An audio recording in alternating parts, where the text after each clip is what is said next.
Ya, pelaksanaan Pesta Demokrasi Pilkada 2020 di tengah pandemi COVID-19 yang masih menghantui Indonesia dinilai beberapa pihak memiliki risiko yang besar. Meski demikian, pemerintah melalui Perpu nomor 2 tahun 2020 mengisyaratkan pilkada tetap digelar pada 9 Desember mendatang. Kemungkinan mobilisasi massa saat pilkada tentunya akan kontraproduktif dengan upaya mencegah penyebaran COVID-19 di Indonesia. Benarkah risiko pilkada saat pandemi akan kami bahas bersama narasumber yang telah bergabung melalui sambungan Zoom. Langsung saja saya sapa. Yang pertama ada Revolusi Riza Zulverdi, Kepala Peliputan CNN Indonesia. Mas Revo, selamat malam. Selamat malam, Aldi. Ya, dan juga ada Helmi Faisal Zaini, Sekjen PBNU. Pak Faisal, selamat malam. Selamat malam, Mas Aldi. Kabar sehat? Ya, sehat. Saya ke Pak Faisal terlebih dahulu. Pak Faisal, PBNU melihat situasi yang terjadi saat ini sebagai salah satu ormas keagamaan terbesar di Indonesia dengan pandemi COVID-19 yang masih berlangsung dan juga pemilihan kepala daerah yang akan berlangsung nanti 9 Desember. Urgensinya bagi PBNU untuk tetap dilanjutkan bagaimana? Pertama bahwa kalau kita melihat progres perkembangan dari penambahan jumlah COVID hari-hari ini, ternyata angkanya sudah sangat mengkhawatirkan sekali, yaitu 240.000 lebih. Bahkan kemarin kita mencapai rekor tertinggi, di mana penambahan jumlah terdampak COVID dalam satu hari itu adalah 4.168. Maka dalam konteks itu, PBNU menyampaikan bahwa kita menghormati dan meletakkan pemilu kada sebagai bagian dari proses demokratisasi di mana rakyat dan kita semuanya warga negara memiliki hak untuk dipilih dan memilih sebagai bagian dari perhelatan akbar kita, pesta demokrasi kita untuk memilih pemimpin-pemimpin yang tentu menjadi amanah bagi masyarakat untuk meneruskan estafeta keberlanjutan dari pemerintahan. Tapi di sisi lain, PBNU memandang bahwa dalam Maqasidus Syariah itu disebutkan bahwa salah satu faktor terpenting adalah memelihara keselamatan jiwa, apa yang disebut sebagai hifdzun nafas. Meskipun tentu menjaga stabilitas ekonomi ataupun hifdzul mal itu juga dianjurkan. Tetapi kita melihat satu proyeksi ke depan, kalau pemilu kada 2020 ini diselenggarakan dengan protokol yang sangat kendor sekali, kita melihat satu simulasi dari Mas Kodari, misalnya bahwa akan terjadi bom atom 2020 ini yang sangat mengerikan, karena setidaknya pada pemilu kada 2020 ini akan ada sekitar 1.468 calon yang akan ikut dalam perhelatan. Dan kalau setiap calon itu menggunakan 10 kali kesempatan saja untuk berkampanye, maka sudah akan terbentuk 1.042.280 titik ya, selama 71 hari ini.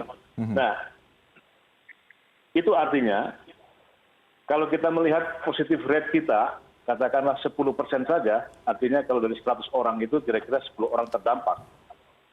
Maka bisa kita kalikan 10 orang ini dikalikan dengan 1.042.000 ini, maka pemilu kada 2020 ini akan melahirkan ataupun akan mengakibatkan 10.422.000 pasien terdampak COVID-19 ini.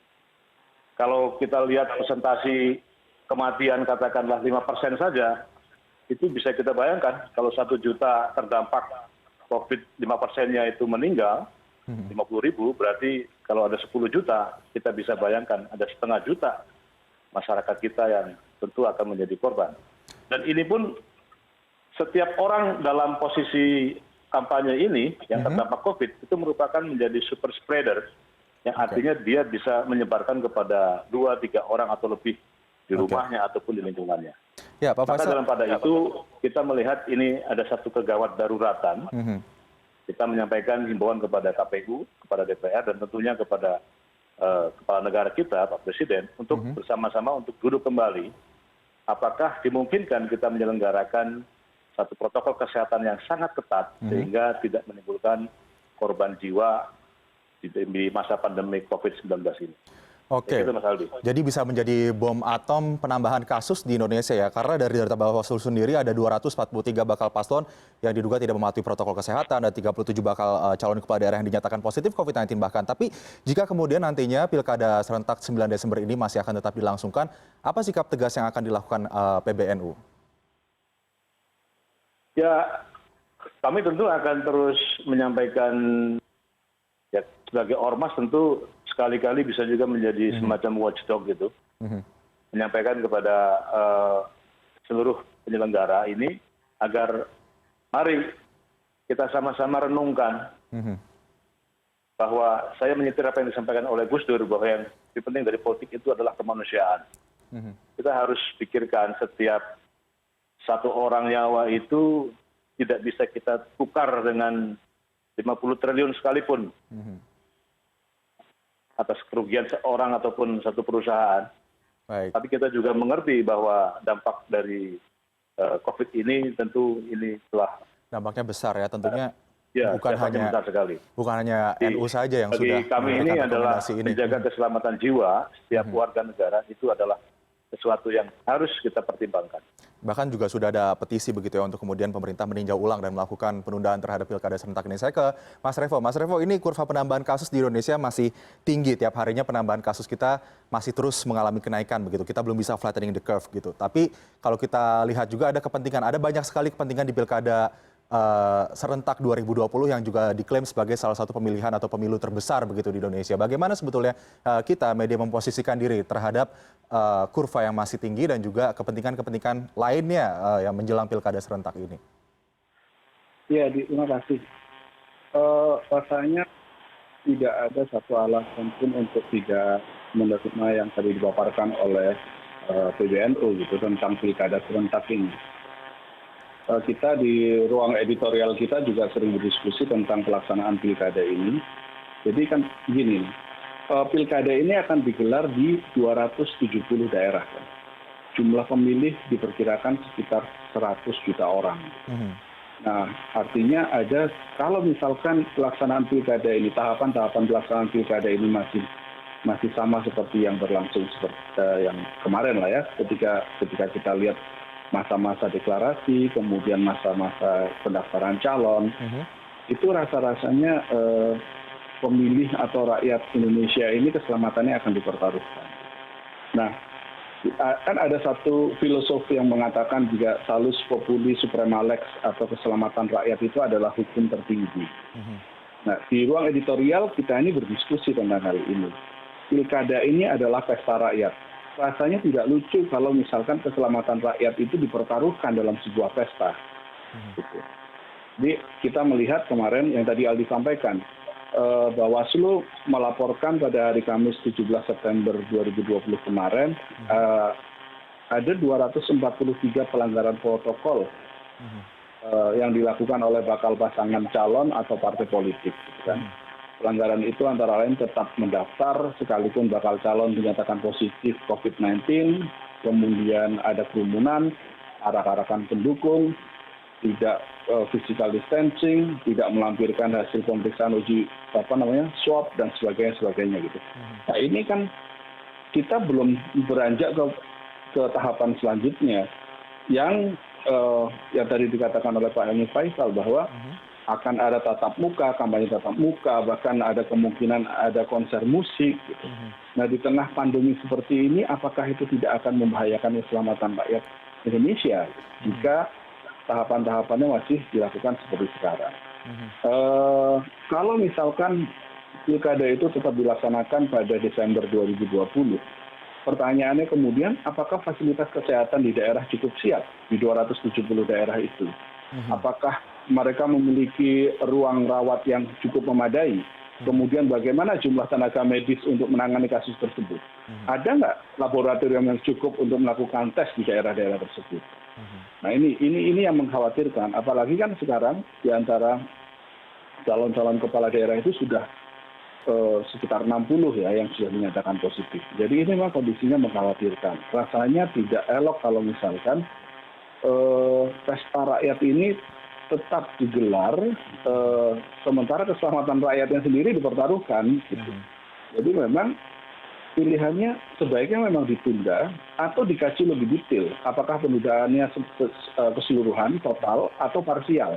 Nah ini kan yang perlu kajian sebenarnya. Ya, Mas Revo Tapi tentunya ini pilkada tetap dilaksanakan ataupun ditunda begitu tentunya akan membawa berbagai konsekuensi terhadap penyelenggara maupun bakal pasangan calon yang akan mengikuti pilkada serentak 2020 ini. Apa konsekuensi yang nantinya terjadi jika kemudian pilkada tetap dilaksanakan dan juga pilkada ditunda? kalau dilaksanakan sebenarnya ya tadi sudah disampaikan bahwa ada keselamatan 100 juta orang yang dipertaruhkan gitu. Itu pemilih gitu ya. Belum kalau misalkan tadi disampaikan oleh Pak Helmi Faisal bahwa kalau kampanye dilakukan secara tatap muka, ada arak-arakan, ada konser musik gitu, potensi penularannya semakin besar. Dan orang yang tertular ini kan akan membawa virusnya ke rumah gitu. Artinya potensi penularannya semakin lebih besar lagi. Itu keselamatan rakyatnya. Memang kalau ditunda akan ada beberapa konsekuensi, masalah kekosongan kekuasaan dan sebagainya. Tapi rasa-rasanya ini sebenarnya sudah dihitung kok. Karena kan yang kita ingat sebenarnya wacana penundaan pilkada dulu ketika sebelum diputuskan Desember ya 2020. Pilkada ini kan sudah ditunda ini kali kedua gitu kalau nggak salah ya. Yang pertama kan Juni-Juli, kemudian sekarang yang Desember. Tapi ketika pembahasan yang pada waktu lalu yang diusulkan itu Maret 2021 atau September 2021. Seingat saya seperti itu. Jadi KPU itu sempat mengusulkan penundaannya itu di Maret sampai Maret 2021 atau September 2021. Artinya jika ketika pada masa beberapa bulan yang lalu penundaan pilkada ini dibahas, penundaan untuk yang 9 Desember ini ya, itu sebenarnya sudah dihitung. Sudah dihitung resiko-resikonya jika penundaan pilkada itu ditunda sampai September 2021. Awalnya kan pilkada September 2020 ya. Nah, usulannya sempat muncul usulan di September 2021. Artinya sudah dihitung, sebenarnya sudah ada hitung-hitungannya itu. Tapi kemudian diputuskan di Desember 2020 gitu kan, ditunda 3 bulan gitu. Nah, cuman hitung-hitungannya meleset gitu kan. Dipikir waktu itu mungkin memperkirakan bahwa COVID ini akan melandai di Agustus September. Dan kemudian di Desember sudah relatif aman. Tapi nyatanya sekarang yang kita lihat, justru sekarang ini kan lagi naik-naiknya lagi. Dan tidak tahu puncaknya sampai kapan. Nah itu yang masalahnya kan. Sampai sekarang masih belum terlihat kita bisa kemudian melandaikan kurva penyebaran COVID-19. Namun di tengah pandemi COVID-19 ini juga ada beberapa negara yang masih menyelenggarakan pemilu di negaranya. Begitu sebut saja Korea Selatan, Mongolia, Amerika Serikat bahkan. Nanti kita akan bahas sebetulnya tatanan kepemiluan kita, sistem kepemiluan yang ada di Indonesia ini sudah siap atau belum jika pilkada ini tetap dilaksanakan dan tidak ditunda. Usai jeda, tetap bersama kami di CNN Indonesia Prime News. Anda kembali di CNN Indonesia Prime News dan kita masih membahas soal menakar risiko pilkada serentak 2020 dan masih bersama saya, Mas Revo dan juga Pak Faisal. Saya ke Pak Faisal, selanjutnya Pak Faisal, kalau melihat bagaimana saat ini pemilu di negara-negara lain, begitu dengan teknologi kepemiluan yang mereka miliki, apakah PBNU melihat jika nantinya pemilu atau pilkada serentak 2020 ini tetap dilaksanakan di Indonesia dengan Perpu nomor 2 tahun 2020 ini tetap bisa kemudian pilkada ini berjalan dengan protokol kesehatan dan juga dipatuhi oleh seluruh masyarakat peserta pemilu? Ya, saya kira sekarang kita harus ambil hikmah bahwa toh kita kan sekarang sudah menghadapi era revolusi 4.0, di mana era disrupsi itu kan mendekatkan sesuatu yang jauh, kemudian mempercepat proses yang panjang, bahkan transaksi keuangan saja, orang itu mau beli barang 10 juta atau 20 juta, 1 juta, berapapun sudah menggunakan online. Platform-platform digital sekarang sangat dimungkinkan untuk proses ataupun keberlangsungan dari satu perhelatan akbar ini. Maka menurut saya di tengah situasi pandemi COVID yang masih belum jelas, kita nggak pernah tahu ini sampai kapan, tetapi yang paling penting dari kita adalah bersama-sama untuk menjaga keselamatan setiap nyawa, setiap jiwa dari warga negara kita, maka perlu dipertimbangkan bahwa proses pemilihan pada pemilu kada di 2021, sekiranya mungkin nanti ini memang pandemik ini belum bisa kita prediksikan, maka menurut saya penggunaan IT, penggunaan platform-platform digital itu harus sudah bisa dimulai untuk dijalankan sebagai salah satu alternatif untuk meminimalisir jumlah korban. Kita sekarang orang pesan bakso itu sudah menggunakan gadget, bahkan sebagian besar umat muslim sekarang baca Quran di perjalanan dimanapun sudah bisa menggunakan apps ya. Dan saya kira sangat dimungkinkan, toh warga masyarakat kita juga sekarang sudah user friendly ya, di mana mereka itu sudah sangat bersahabat dengan gadget. Kalau melihat aturan protokol kesehatan kemudian yang ditetapkan untuk para bakal pasangan calon kepala daerah sendiri, apakah masyarakat melihat psikologi massa sendiri ini cenderung bisa mematuhi protokol kesehatan tersebut atau malah dikhawatirkan ini akan menimbulkan gejolak-gejolak lainnya begitu yang kemudian menyebabkan tadi yang Anda katakan bom atom penyebaran penambahan jumlah kasus COVID-19? Ya, kalau seperti yang disinyalir oleh Mas Revo tadi di awal ya, ketika proses pendaftaran, deklarasi, bakal calon dan seterusnya, toh hampir beberapa kandidat yang kita nyatakan sebetulnya bisa menjadi contoh di masyarakat, itu justru melanggar dari protokol itu sendiri. Bahkan di beberapa titik itu menyebabkan satu klaster tersendiri, karena mereka menggunakan pengerahan massa, di panggung hiburan, sehingga menjadi satu klaster tersendiri bagi penyebaran COVID-19. Kalau kita melihat dengan pola seperti itu, kita bayangkan dalam 71 hari masa kampanye, ya, ada 1.400 lebih dari calon yang akan berkompetisi, ya. Maka saya pesimis ya bahwa kita semuanya bisa menjalankan protokol ini secara ketat. Baik, Mas Revo, terkait dengan massa yang kemudian tidak bisa menahan diri tetap mengantar para bakal pasangan calon pilihannya melakukan pendaftaran begitu ya, dan juga kemudian nantinya apakah berbicara soal psikologi massa, jika nantinya pilkada ini ditunda, apakah ada kemungkinan atau bagaimana potensi gejolak yang akan timbul di antara para pendukung para bakal pasangan calon di pilkada? Rasa-rasanya kalau misalkan akan ditunda, masyarakat akan mengerti kok. Karena sebenarnya kalau misalkan kita bikin survei kecil-kecilan aja, seberapa khawatir orang dengan COVID ini. Rasanya yang khawatir itu jumlahnya besar sekali. Lebih dari 70% lah. Gitu. Memang ini butuh survei ya, tapi kalau misalkan kita tanya aja deh di sekitar kita gitu, di orang-orang sekitar kita, 10-20 orang di sekitar kita, khawatir nggak penyebaran COVID? Pasti khawatir kan sebenarnya. Ini kan bisa kita lihat kalau misalkan kita ada di lingkungan rumah kita, di RT kita misalnya, semuanya pada khawatir. Bahkan kemudian ada stigma gitu kan ke penderita COVID. Ada yang waktu itu sempat nggak boleh masuk kampung dan sebagainya gitu. Tapi lucunya begini juga yang menjadi masalah itu, Aldi. Orang khawatir dengan COVID, tapi nggak disiplin dengan protokol kesehatan. Jadi kalau misalkan pilkada ini tetap dilaksanakan dalam masa sekarang ya, tidak masih dalam kondisi yang pandemi masih tinggi-tingginya seperti ini, maka apakah ada jaminan orang itu akan disiplin dalam protokol kesehatannya? Sementara yang tadi yang bakal calon saja, yang bakal calon kepala daerah ini, pelanggarannya ada 243 gitu kan. Nah, ini kan sebenarnya kalau misalkan calon leadernya saja melanggar protokol, bagaimana dengan masyarakat yang biasa? Nah, ini yang kita lihat sekarang gitu. Bahkan ada 37 bakal pasangan calon kepala daerah dinyatakan positif COVID-19 ya. Silakan dilanjutkan, Mas Revo. Iya.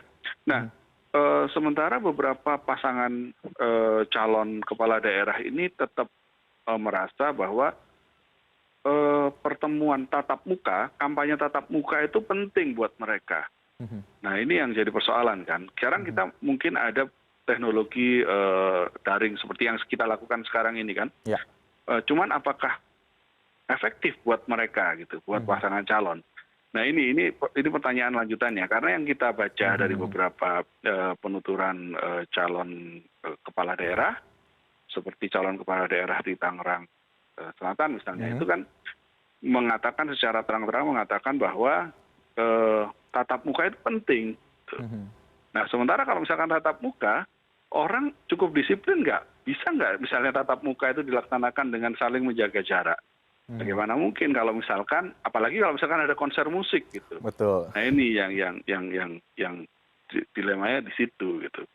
Nah, dia kalau misalkan ditunda, sebenarnya rasa-rasanya orang akan paham lah dengan kondisi sekarang ya. Apalagi sekarang ini pertambahannya cukup besar kan, sampai 4.000 setiap hari, itu luar biasa. Dan diperkirakan kan masih akan terus membesar seiring jumlah tes yang dilakukan juga semakin masif. Gitu. Oke, dan kalau melihat saat ini PBNU sudah memberikan rekomendasi untuk ditunda dan juga sudah ada petisi juga dari masyarakat yang disebarkan melalui online untuk kemudian menunda pilkada. Mungkinkah nantinya pemerintah akan mengabaikan hal-hal ini dan tetap show must go on begitu pilkada serentak tetap dilakukan? Bagaimana harusnya bisa mengambil sikap terkait dengan rekomendasi-rekomendasi yang diberikan oleh ormas-ormas yang cukup besar di Indonesia? Harusnya tidak ya. Bagaimanapun PBNU ini, Nahdlatul Ulama ini kan organisasi massa terbesar di Indonesia. Kalau Nahdlatul Ulama sudah mengatakan seperti itu, berarti pertimbangannya cukup serius. Gitu. Nah ini kan, saya rasa sebentar lagi juga akan ada beberapa organisasi massa yang akan mengatakan hal yang sama seperti PBNU. Karena memang urgensinya sama gitu. Dilihat dari kajian agama maupun kajian filosofi gitu, filosofi non-agama gitu ya. Semua sama-sama mengatakan bahwa keselamatan rakyat adalah hukum tertinggi. Keselamatan rakyat itu harus yang dijaga. Seperti itu.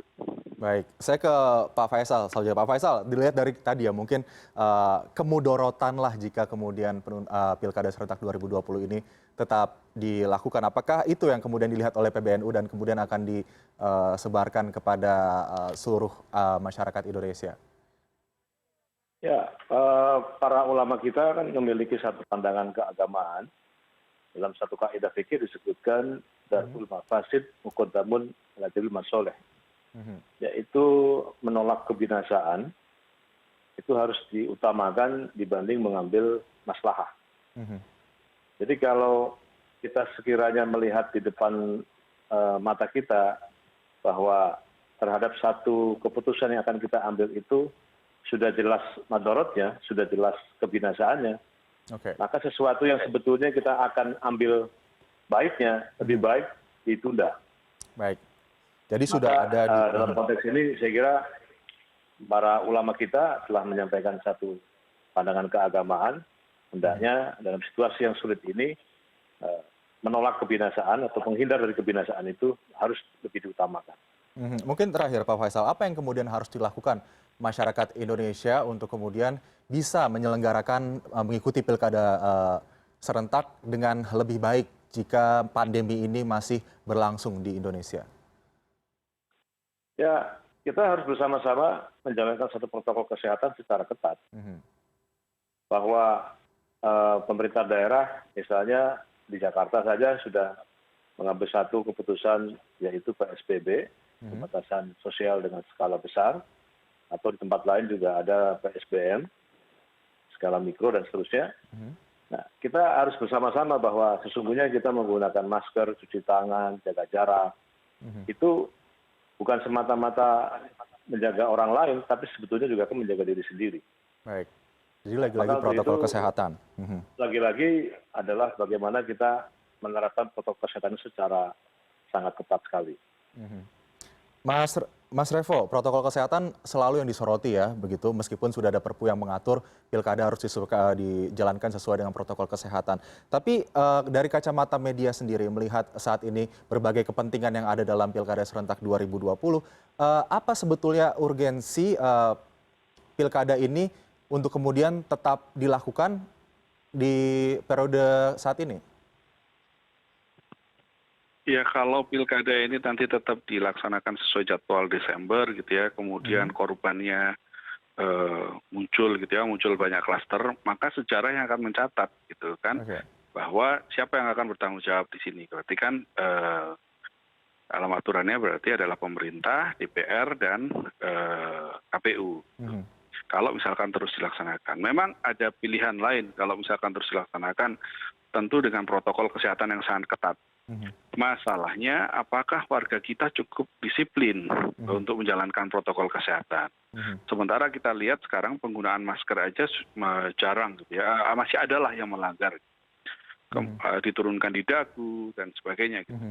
Yang kedua, penegakan hukumnya, law enforcement-nya juga tidak begitu cukup ketat gitu untuk melanggar orang-orang yang tidak mematuhi protokol kesehatan ini. Mematuhi protokol kesehatan ini kan penting buat diri kita, juga penting buat orang di sekitar kita. Artinya kalau misalkan kita ini melanggar protokol kesehatan, kita ini akan membahayakan orang-orang di sekitar kita. Nah itu. Di situ problemnya di kita itu adalah disiplin yang masih sangat rendah aja. Kalau tadi dibandingkan dengan Korea Selatan kita lihat orangnya sudah jauh lebih disiplin ya dibanding orang Indonesia gitu. Itu di situ masalahnya. Oke, jadi waktunya kita untuk kemudian bertanya mungkin ya kepada diri sendiri. Mana yang lebih penting sebetulnya, pemimpin baru sesegera mungkin atau kita melandaikan kurva penyebaran COVID-19 yang sampai saat ini masih terus menanjak tinggi di Indonesia. Baik, Mas Revolusi Riza Zulverdi, Kepala Peliputan CNN Indonesia, terima kasih sudah bergabung bersama kami malam ini. Dan juga Pak Helmi Faisal Zaini, Sekjen PBNU, terima kasih sudah bergabung bersama CNN Indonesia. Selamat malam.